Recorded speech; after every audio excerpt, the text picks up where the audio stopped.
on the wall. If you'd like to go ahead and take a seat or go in and get a cup of West Rock coffee and a pastry, feel free to do so. I would like to welcome everyone. This is the final Dawn at Oaklawn of this race meet. I do want to acknowledge all of our fabulous guests that we have had this year. All of our prior guests, all of our prior Dawn at Oaklawns are on Oaklawn's YouTube channel, and I do want to welcome our final guest today, the fabulously lovely Miss Maggie Wolfendale, the racing analyst for NYRA and Fox Sports. Please give her a warm Oaklawn welcome for getting up this morning. She's naturally an early bird because she's a racetracker, so this is actually a little late in the day for you. It actually is. I mean, I'm used to getting up before the sun rises, and I was awake at 6, which is actually a little bit late for me now. Yeah, you got to sleep in this morning. Those are banker's hours. Exactly. Yeah. So Maggie, this is certainly not your first trip to Oaklawn. You're kind of like an adopted Hot Springs resident. We love having you back.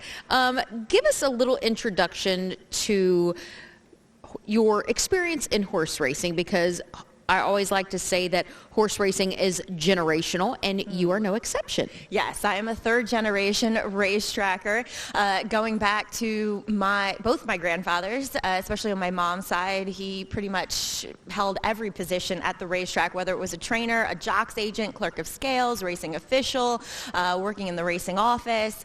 And then that spilled over to my mom, who started galloping horses when she was 14. And pretty much everybody on my dad's side, too, went to the racetrack. And I'm talking Penn National and what was formerly known as Mountaineer was formerly known as, I can't think of the race, what it was called. But before. In West Virginia. It was in West Virginia, yeah. So I automatically went to the racetrack. I was in the tack room at my dad's barn as a baby, and came with my mom to the racetrack before school. She would take me to the bus stop then during the break, which is about to happen here. So I just completely grew up in it and decided that I wanted to have a career in broadcasting, and got to marry the two, which I think is pretty awesome. So speaking of marry, you actually married into the sport as well, which a lot of times is inevitable. So tell us about your fabulous husband. As I like to say, I'm a sucker for punishment. Aren't we all?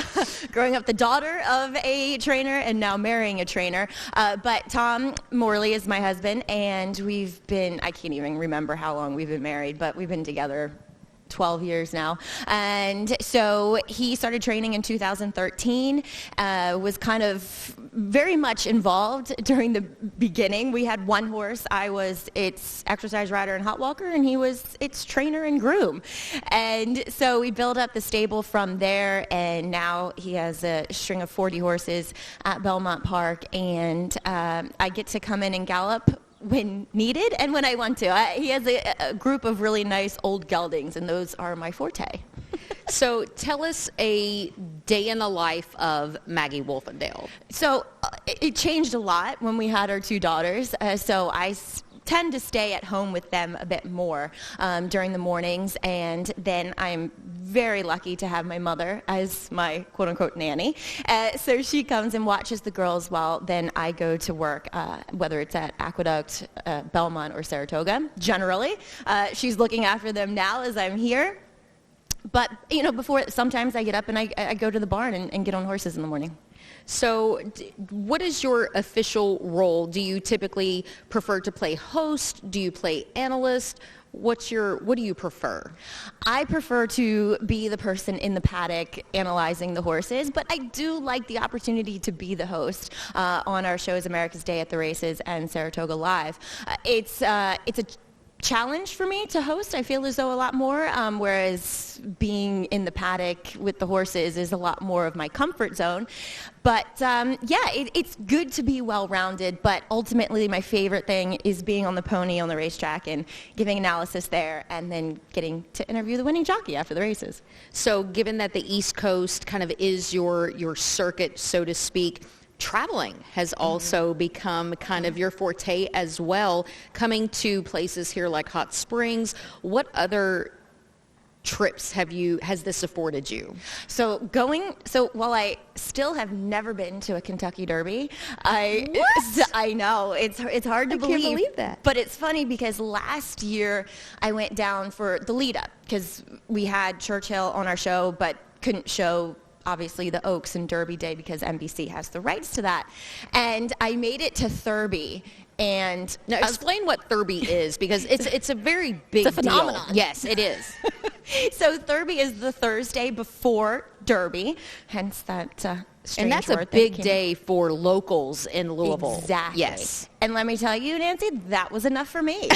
It was a madhouse. I'm not used to that kind of crowd.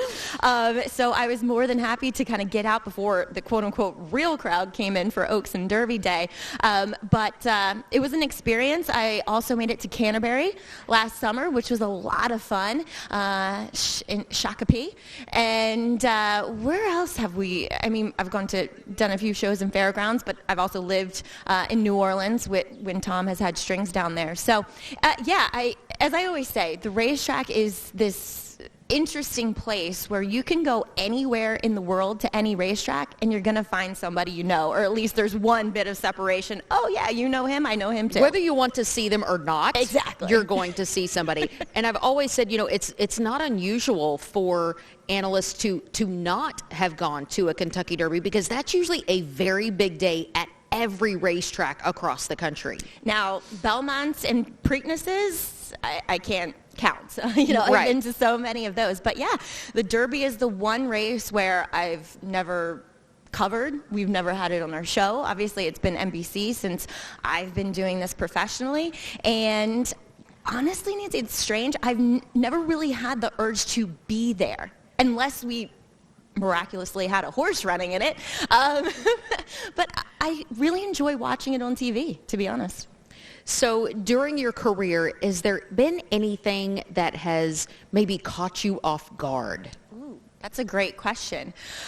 There's been a couple times where a trainer or a jockey have just literally maybe not liked a question, even though I think I asked pretty fair questions. You do. And walked away from me. I'm like, on air? Yep. Yeah. That's interesting. I know. I think they were trying to be smarter than me or make me look foolish, but just like. But in turn, I'm guessing they did, because it was not like the proper thing to do. So we're seeing, a lot more women analysts than we did, back in the day. Charles C. Canny, Kaiten Bradar, and really did kind of set the tone for women like us in the sport. Now that we are seeing more, I don't want to say female analysts, but analysts, really a lot more on screen. Have you ever had to overcome anything because you are a woman? I don't think so. As we talked about in the beginning, I grew up in the game, and so I think as you kind of you just automatically have that sort of respect bestowed upon you. Mm-hmm. So I do think it's harder for people that, kind of come into the game, just being intrigued by the sport, becoming fans of it. It's a little bit of a tougher road to hoe, and I respect them wholeheartedly for being able to do so. So yes, I feel there hasn't been any time in particular. Yeah, you run into maybe fans, or it's more so happens in the public when you're front side, and you might get those cat calls, or it's just annoying at the end of the day. But it's nothing that I feel as though you can't handle. So there really hasn't been anything really that I've had to overcome being a woman, and I applaud my employers at the New York Racing Association for making it always safe and always an open place for a woman to have a major role. Now, social media is very different than when I got started. Absolutely. A long time ago, and it plays a very big part, You know, our employers are very involved in social media, all aspects across the board. And now fans are very vocal. And not only fans are vocal, but there's also that different side of social media. There's those Monday morning quarterbacks as well. How do you handle that side of social media? Because there's the good side of social media, but there's also that critic side of social media. Have you had to deal with that as well? Mute button. It's the greatest invention on Twitter. The mute and the block button. Yeah, I mean, I feel as though the block button gives them this unwarranted satisfaction, knowing that they got to you. So I just like the mute button. Yeah, good call, good call. We have a very big day today, and you were here last week for the apple blossom, a very fun day, especially when those storms came in right after right as soon as they crossed the wire. But a very big day today, another $1 million race, 12 races. And I do want to remind everybody, we did back up first post just a little bit. 1210 is our very first post. 12 races, 3 stakes on the card. But let's talk about these a little bit. I highly respect Maggie's opinion. She has a phenomenal eye. Excellent with confirmation. That's very good forte for this amazing woman. We actually run the very first Valley of the Vapors, one of the things that kind of a synonym for hot springs. It is for 3-year-old fillies going a mile, and a very interesting field. Several runners in this one are making their stakes debut. It's a $150,000 purse, and a lot of horses do ship in from across the country, despite that it is the top of the stretch of the race meet. Let's talk about this field, Maggie, as Brad Cox does send out the 8-5 favorite despite this 3-year-old filly making her stakes debut. She looks for her third consecutive win, making the stakes debut after a very, very solid 3-length win at First Level Allowance Company when stretching out to a mile and a 16th at first, asking Joel Rosario in the irons today. What are your thoughts on Merlaza for the Don Alberto stable? I like her, Nancy. I'm having trouble seeing beyond her, and the fact that she's a daughter of Medaglia d'Oro out of a distorted humor mare, the fact that she got up and won so convincingly. I mean, granted, she was 1-2 that day, 2 back at the fairgrounds, kind of speaks to, I think, her overall quality, and then she immediately steps up and, like her pedigree would suggest, really handles the mile and a 16th. We'll see. Maybe we'll get a little inclination of the horses that she's faced previously, when the horse that she beat 2 back ornately does run in the 4th race today for Steve Asmussen. But she does look tough, but there are some horses, as you mentioned, that maybe have a little bit more experience, a little more seasoning, especially against some stakes level fields. Well, it's interesting. A local horse that has always had a lot of chatter is Classy Bridget from the barn of Chris Hartman, who's had a phenomenal meeting. She was the winner of the Dixie Belle 2 races back over the mud. She's a phenomenal sprinter, but is going to test 2 turns for the first time today. I'm not really sure if she's going to like going 2 turns. Now, you've seen her in person. I've only watched her, covered her plenty of times while sitting on the desk in New York. She gives me the feeling, watching her run, that she might be able to stretch out, but you've seen her. What does she look like physically? Because the Army mules, I find, are more like him, where they don't really want to go a distance of ground. Yeah, she's a confirmed sprinter. She looks like a sprinter, and her pedigree tells me that she's a sprinter. And it's interesting, given all of her siblings really are sprinters. So it's going to be interesting. I don't doubt Chris Hartman, giving the phenomenal meeting that she's had. Francisco Arrieta, it's interesting. He's had a phenomenal meeting as well. Stellar Lily comes off of a 4th, going a mile and a 16th last out against a very solid time at a mile and a 16th. But yeah, I have a lot of difficulty getting past Merlaza. I texted Brad Cox to see if he was going to be here today. He is staying at Keeneland. I wish he was here today because he does have so many really good horses on the card. But, it's hard to leave Keeneland this time of year. Another interesting one that strikes me for a price is Exponential Star. Isaac Castillo in the irons for the barn of Lindsay Schultz is going to take on winners for the first time. Has broken on the rail in her 2 career starts. And it's interesting, Wayne Lucas has always said, going around a ground, it's always around that first turn is make or break. Right, and being drawn outside, especially for your first time. These horses aren't necessarily used to negotiating that turn, especially, breaking from the gate. So the fact that she's already handled it is good, but like you said, how will she handle it from the outside? She was prominent in that second start, first time around 2 turns. So I would think that Isaac Castillo and Lindsay are going to be looking for a forward position, but I feel as though we need to give a little shout out to Lindsay Schultz, who's really having a breakout meet here at Oaklawn. Incredibly hard worker, really astute horsewoman, and 2 10-strike racing and Marshall Graham, always giving, as we were talking about earlier, women a shot. And Marshall is very keen on giving women horses, and because he understands that they are just as capable when handling thoroughbreds. Yeah, Lindsay having, as Maggie said, a phenomenal meeting, and 10-strike having a phenomenal meeting as well. So, yeah, kudos to 10-strike. The feature on the afternoon is the Grade 2 mile and an eighth $1 million Oaklawn Handicap. It's almost I would say a battle of the coast, but certainly Last Samurai, the local runner looking to defend his Oaklawn Handicap title.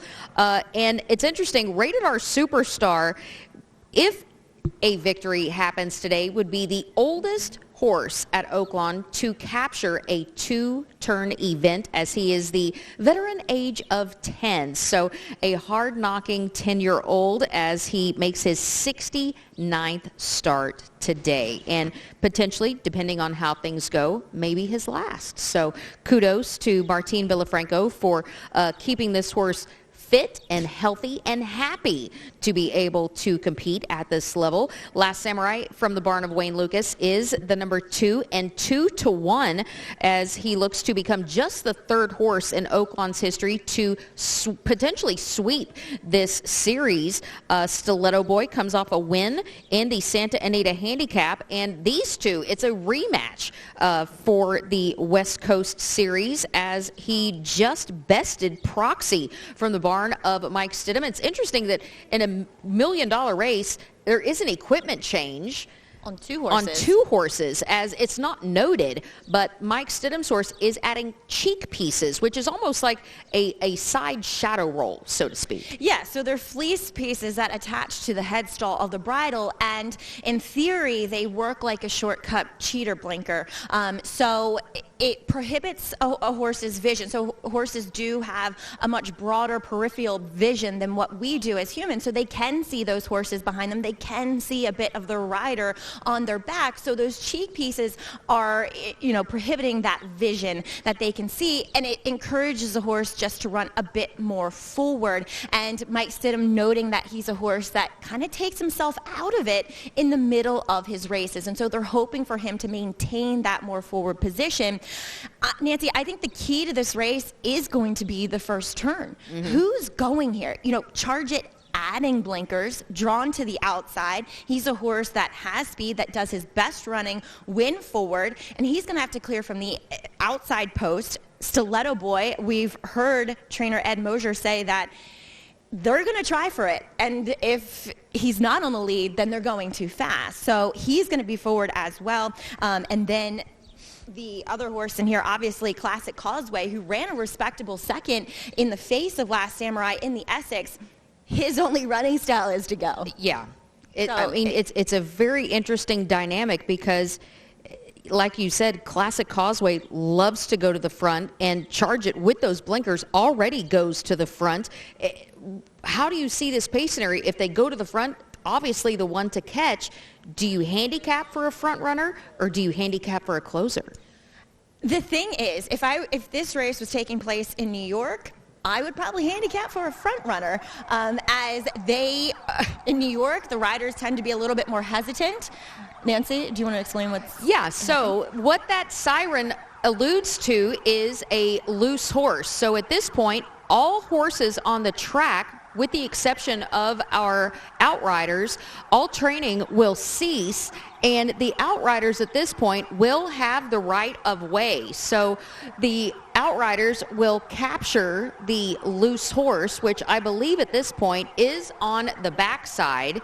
And as you can see, our horses have kind of come to a stop here, and our outrider is looking for the loose horse and going the back way. We can't see kind of beyond the tents, but it looks as though, I think it's on the back side. 3/8 pole, half-mile pole is at least what they're hinting at here. So as you can see, these horses are coming into the winner's circle. So we're going to pause here for a second.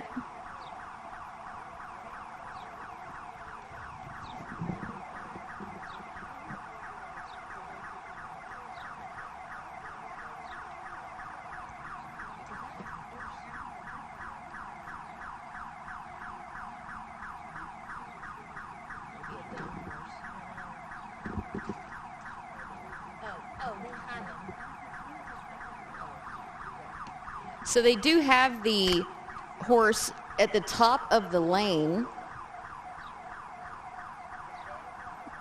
That could also mean that a rider is... So once the siren has stopped, they do... Oh, got a leg back up from the outrider, and we can all proceed. Is well. Continue. All right, as we were talking, do you handicap Maggie for a speed on this track? Or do you maybe lean towards a closer? And as you were saying, in New York, it might be a different scenario, because it's like you kind of do have to figure out what scenario to go for. Right. In New York, the riders see 3 speeds and like, oh, we don't want to get involved in a speed duel, so they'll just let one go, and they'll go 24, 48, 111 and change, and they'll waltz on the front end. That doesn't tend to happen here, although Classic Causeway, with Flavien Prataboard last time, did kind of get away with that. Yes. So I think that led to his good placing first off of that layoff and 4-year-old debut. But riders do tend to go here, which I really respect. And I handicap for a closer. And again, I'm a big fan of his, so maybe I'm leaning into him a little bit. But Last Samurai, doesn't it feel as though the race sets up for him yet again? Sometimes I find myself rooting for Wayne a little more than, taking some of the handicapping out of it and really rooting for Lucas. This horse is training phenomenally, and I love the way that he's coming in. I also really like that last work that he put in as well. I mean, you get to see them. Yes. And so, I think that's a big advantage, and I love the fact. I'm like, are we kind of tapping the barrel dry here? Is it just too tough of a campaign? But when an older horse like him gets in good form and is doing so well, they do tend to maintain it. Yeah, and last year when he won this race, he was with Dallas. This year he is with Wayne, but he's posted some really good buyer numbers, and his numbers are kind of trending in the right direction.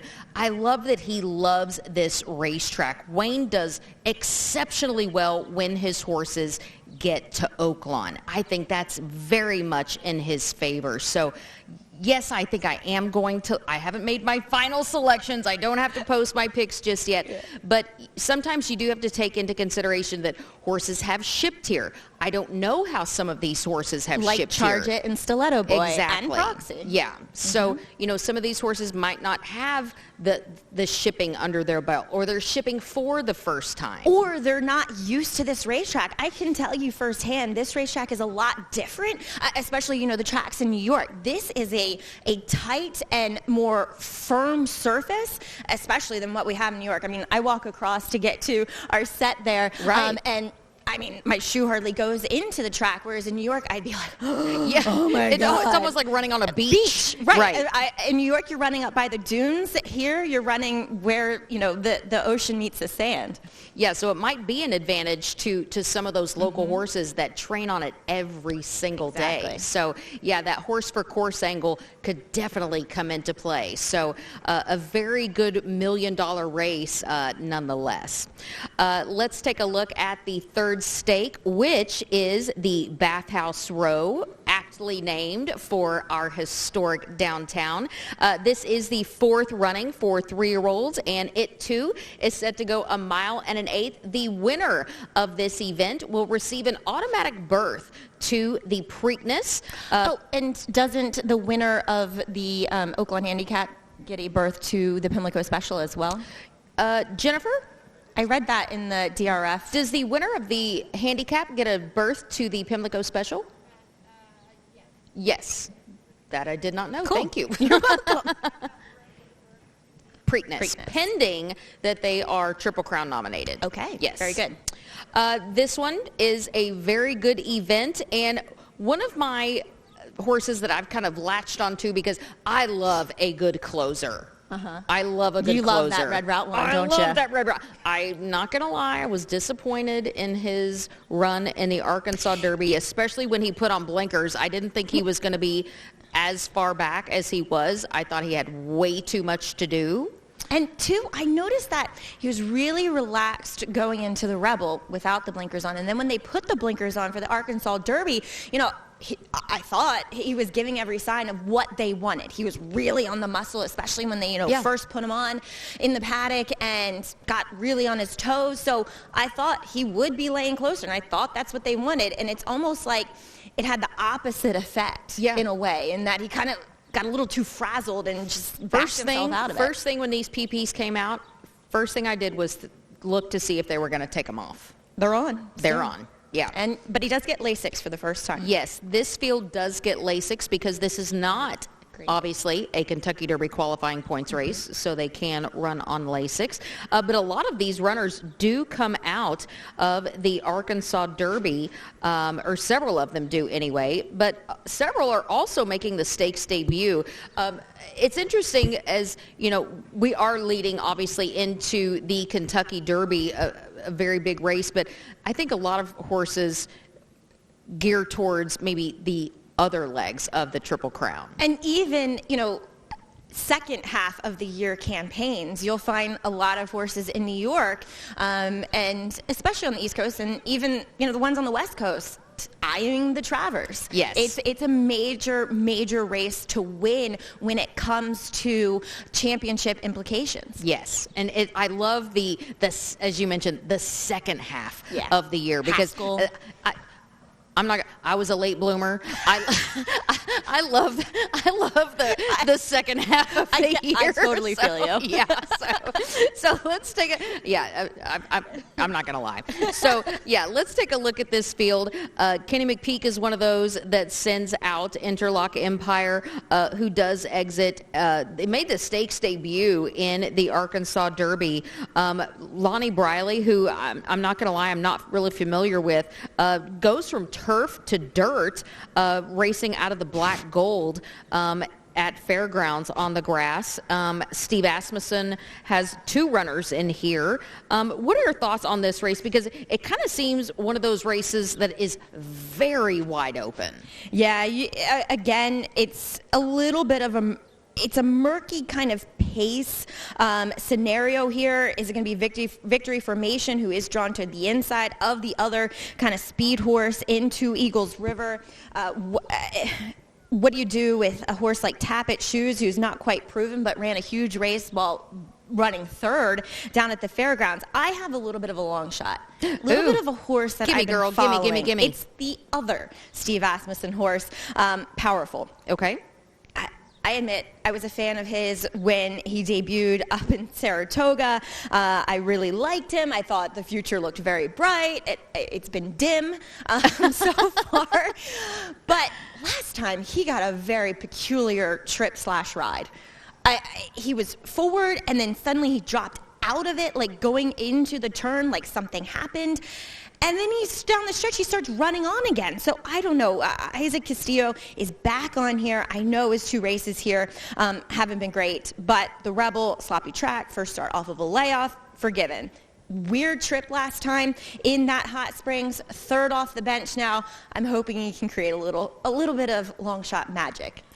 Well, you've got your tablet there. Tappet Shoes is very interesting. This is the brother to Cyberknife, who was huge pedigree. last year's Arkansas Derby winner. So tells me should absolutely love the distance. Yeah, the 1.1 should suit him really well. And he's a horse that you watch his replays, you look at his running lines, and he just kind of runs evenly. And I think those are the horses you want when you add more ground. You want a horse that just can maintain those even 12 seconds per eighth around the racetrack, and I feel like he is a horse that can do that, especially with the pedigree too. But it's interesting that Kent DeSormo is on this horse for Brad Cox. Big fan of Kent DeSormo, has had a phenomenal career, but we don't often see Kent DeSormo on a Brad Cox runner. And obviously, I would think... He's never been on this horse before. I know, but I would think that Kent was here for Stiletto Boy, who he won the Santa Anita Handicap with last time out. And there aren't, the Flavian Prats here and so on and so forth. Joelle is taken. Right. So maybe Brad was just like, you know what? I'll take a Hall of Famer. Good point. At the draw. Good point. Interesting. Yeah, Luis Saez is on the other Brad Cox horse, Victory Formation, who was the Smarty Jones winner and exits a disappointing ninth as the favorite in the Risen Star. But that is actually, obviously, a key race. The other Brad Cox runner, Angel of Empire, was the winner, and then the 3rd place finisher, Two Phils, won I don't know about you, but I Derby. like both of those horses going into the Kentucky Derby. Yes. Yeah. Speaking of, do you have a Kentucky Derby pick yet? We gotta wait for the draw. Come Nancy. on. Come on. How important is the draw? and not to quote Wayne Lucas, but it's all about that first turn. It really is. Who can sort themselves out the best? You don't necessarily want the inside. You don't necessarily want the far outside. Luckily now we have that gate that does accommodate 20 horses. So what the 16 and 17 hole isn't compromised like it used to, because that's where the gates would link up, and so there was a gap, and horses always, like running water, will run to open space. So yeah, you want to watch the draw. You want to watch which horses find themselves in the right draw for their running style. And it feels like a Derby, which is strange for the Derby, because last year I feel like we may have been saying this, and we did see a fast pace where going in we were like, oh, I don't know how the pace is going to shape out, and it was wicked fast, hence Rich Strike winning from way off of it. Again, it doesn't feel like there's that much pace. It feels like the Japanese horse coming in could be the one alone on the front end, but it's the Derby. That never really happens. So do you kind of go in to the Derby thinking, okay, this is my pick, and then this is my sentimental pick? Oh, yeah.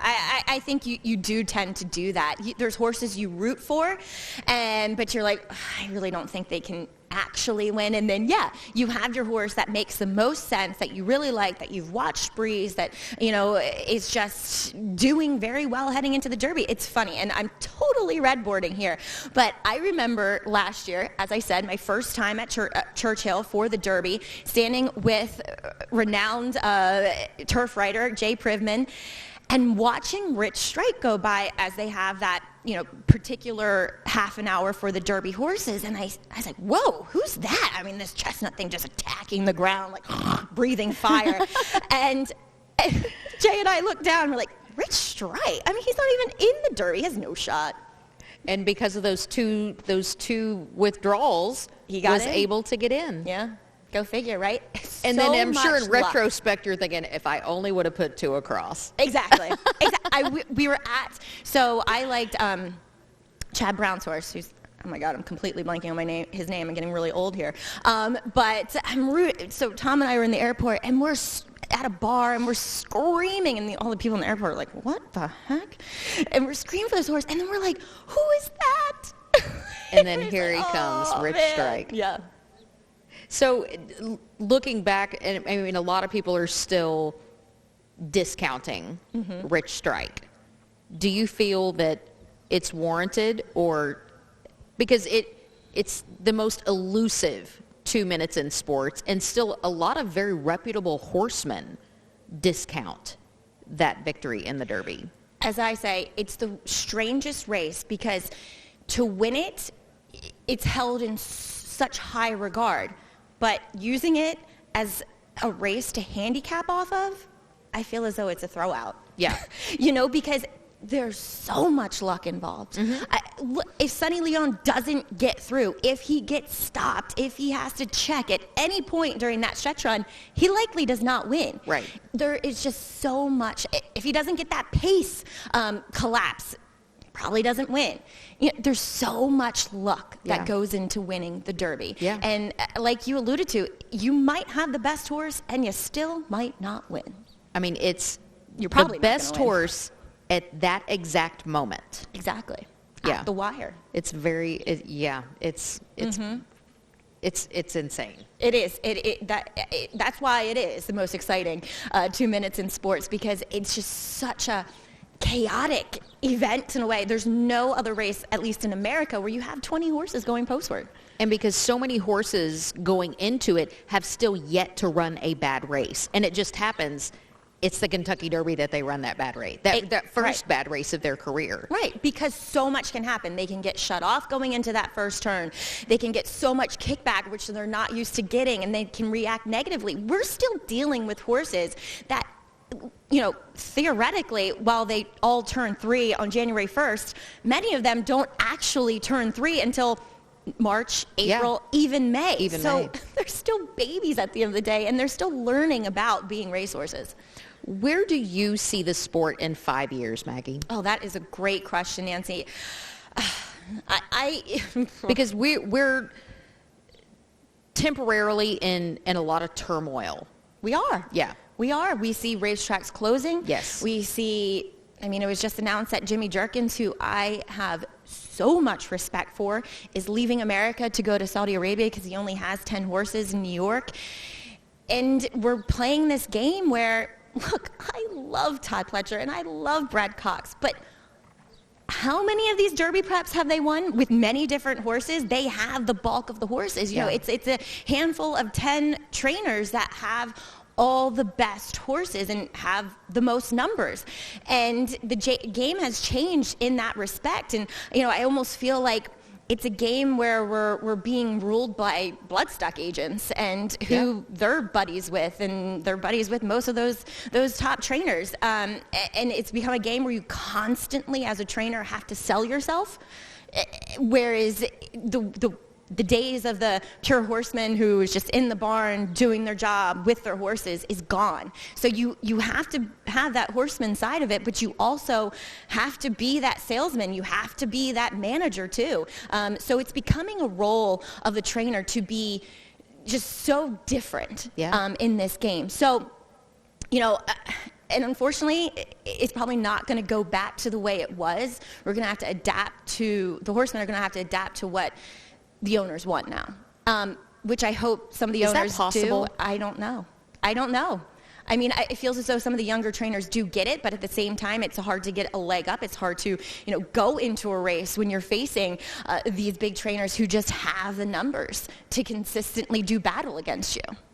I'm very glad that you are so well-spoken and outspoken about that, because it's very true. And a lot of people, I think, are afraid to say that. But I think sometimes horsemanship is put aside. So thank you for saying that. Absolutely. And I am completely saying that those trainers I mentioned are still horsemen. But they have learned to be just so much more than that. Right. And two, they have wonderful people who are those horsemen working for them. I think of Steve Asmussen and the assistant trainers that he has. One of my best friends is Toby Sheets, and he's just an amazing horseman. I learned so much from Toby. Some of the best in the business.